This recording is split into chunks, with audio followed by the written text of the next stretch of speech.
তো guys finally এটা দার্জিলিংয়ে আমাদের second day and second day আমরা ঘুরতে বেরিয়ে পড়েছি অলরেডি গাড়ি করে।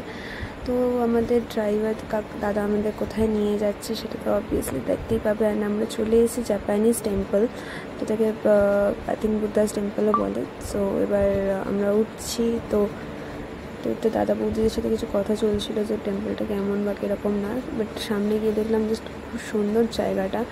আর এখানে মানে লিটারালি গাছ ফ্লাওয়ারগুলো যে এত সুন্দর দেখতাম, এখানে অলরেডি ছবিগুলো পোস্টও করে দিয়েছি।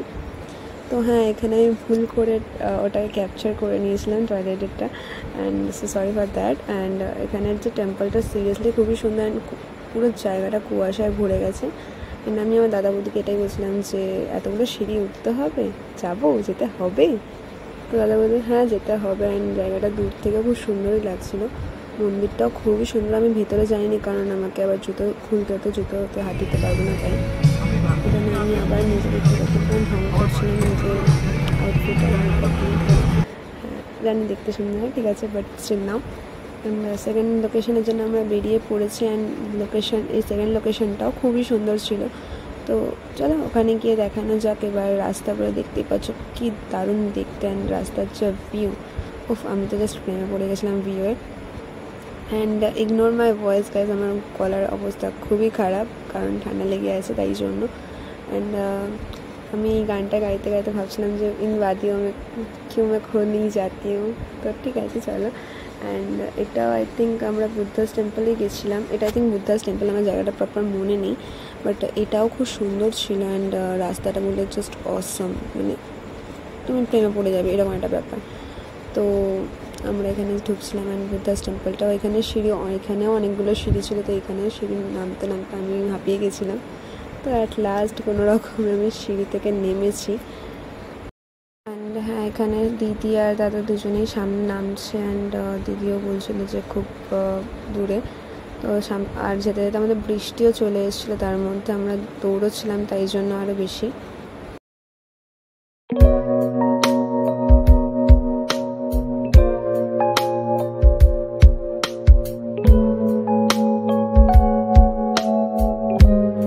ফাইনালি আমরা টেম্পলের সামনে পৌঁছে গেছি। অ্যান্ড টেম্পলের সামনে একটা রেস্টুরেন্টও ছিল। আমি ফার্স্টে ঢুকে বলছি আমি খেতে যাবো। তো সেখানে আমার দাদা বৌদি বলেছে, স্পেশালি আমার বৌদি বলছিলো যে আগে মন্দিরটা দেখ তারপর খাবার কথা ভাব। তো মন্দিরের ভেতরে ঢুকতে না ঢুকতে এই শপটা দেখলাম, এখানে অনেক কিছু ছিল লাইক প্রেয়ার্সে। তো দারুণ ছিল জায়গাটা। অ্যান্ড বুদ্ধাস টেম্পলটাও খুবই সুন্দর ছিল। অ্যান্ড এটাকে কী বলে আই ডোন্ট নো, আমি অ্যাকচুয়ালি জানি না এটাকে কী বলে, বাট যেটা খুবই সুন্দর ছিল। আর বুদ্ধাস টেম্পলের যে মূর্তিটা ওটাও খুবই সুন্দর লাগছিলো। আর এখানে যে আর্টিফিশিয়াল যেগুলোই ছিল, যা ছিল সবই সুন্দর ছিল, মানে খুব অসাধারণ লাগছিলো, মনে হচ্ছিলো ওখানে বসে থাকি আর দেখতে থাকি। তো আমি জায়গাটাকে একটু ভালো করে দেখছিলাম যে কোথায় কী আছে। অ্যান্ড কিছু জিনিস বুঝতে পেরেছি, কিছু জিনিস বুঝতে পারিনি। তো ফাইনালি ওখান থেকে বেরিয়ে আমরা আমাদের থার্ড ডেস্টিনেশনে যাচ্ছিলাম, যেখানে রক ভ্যালি সামথিং এরকম কিছু নাম। অ্যান্ড এখানে পাহাড়ের ভিউ দেখে আমি তো জাস্ট প্রেমে পড়ে যাচ্ছিলাম বারবার। অ্যান্ড ভাবছিলাম কাশ যদি এখানেই থেকে যেতাম কি সুন্দর হতো না। তো তারপরে আমরা দেখতে রাস্তা বৃষ্টিও পড়ছিল তার সাথে সাথে। তো রাস্তার ভিউ অ্যান্ড বৃষ্টি এনজয় করতে করতে আমরা থার্ড লোকেশনে চলে যাচ্ছিলাম তার সাথে।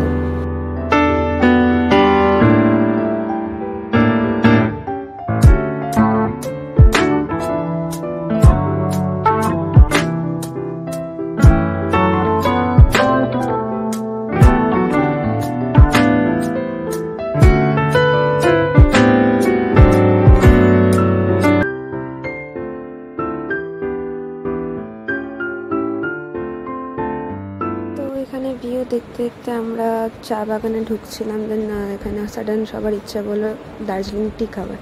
তো এখানে আমরা টি করে এখান থেকে বেরিয়ে আমরা সোজা গেছিলাম লাঞ্চ করতে। আর লাঞ্চে করেছি দার্জিলিং মোমোজ।